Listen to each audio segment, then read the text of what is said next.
పల్లవలో starting last bracket రాయండి.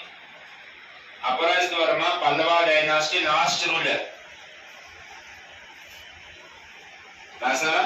Next one. వారిని యుద్ధం పేరు శ్రీ పొలంబియం.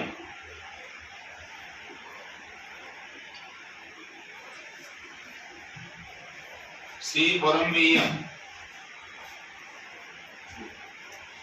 శ్రీ పొలంబియం. ఇప్పుడు మన ఏ రాజు గురించి? చోళ గురించి డిస్కస్ చేద్దాం. పల్లవుల గురించి. చోళ గురించే కదా. చోళ రాజావుడు రాజే. చోళ ఎవరు గెలిచేయాలి?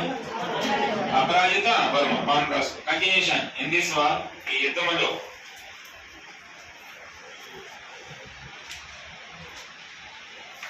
ఆదిత్య చోళ సపోర్టెడ్. ఆదిత్య చోళుడు అపరాజిత వర్మకు సహాయం చేశాడు. ఆదిత్య వర్మ లేదా ఆదిత్య చోళ సపోర్టెడ్ టు అపరాజిత వర్మ. ఇందులో మనం డైరెక్ట్ గా పార్టిసిపేట్ చేస్తే ఒక రాజుకి హెల్ప్ చేస్తున్నది పెట్టుకొని వెళ్ళేసాము. చెప్పండి. అపరాజిత వర్మ చంపిన వాళ్ళు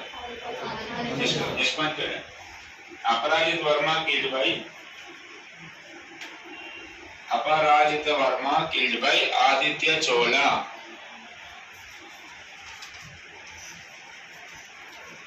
మీరు చెప్పండి. ఆదిత్య చోళ ఫౌండరా ఇండివిజువల్ ఫౌండర్? ఆదిత్య చోళ నవీన చోళ స్వతంత్ర స్థాపకుడు.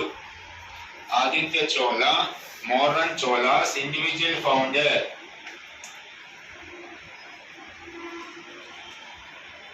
నవీన చోళ స్వతంత్ర స్థాపకుడు అని రాసుకోండి. నన్ను ఒకటే సింపుల్ లాజిక్ నన్ను గుర్తుపెట్టుకోండి. అర్థం కదా పాయింట్ అర్థం చెప్పండి. అది గారు చెప్పండి. విజయాలవాడ చోళ ఉన్నాడు. వాడు పల్లవుల కింద సామంతుడిగా పనిచేశాడు. పల్లవులకి సామంతుడిగా పనిచేస్తే టైటిల్ ఏం చెప్పాను? చెప్పాలి. మహారాజా. వేరే వాళ్ళ కింద పని చేయకుండా ఇండివిజువల్ రాజు అయితే ఇప్పుడు ఆదిత్య చోళ అనేవాడు ఫస్ట్ పల్లవులకి సపోర్ట్ చేశాడు. ఎందుకు సపోర్ట్ చేసి వాడి కింద సామంతుడి కాబట్టి.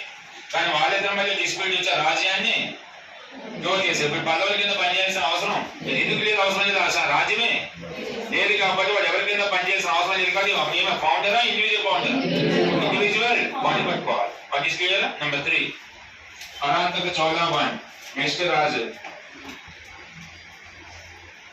పాతో చదవాలి. నన్ను రాసి వదిలేస్తే వేస్ట్. చదవాలి. చదవాలి. 1వ పరాంతక చోళం రాసుకోండి. 1వ పరాంతక చోళుడు. 1వ పరాంతక చోళుడు హెడ్డింగ్ రాసి వదిలేసాను. ఫస్ట్ రాష్ట్రకూట లెసన్ చదివి ఉంటే మీకు ఇతని గురించి చదవాల్సిన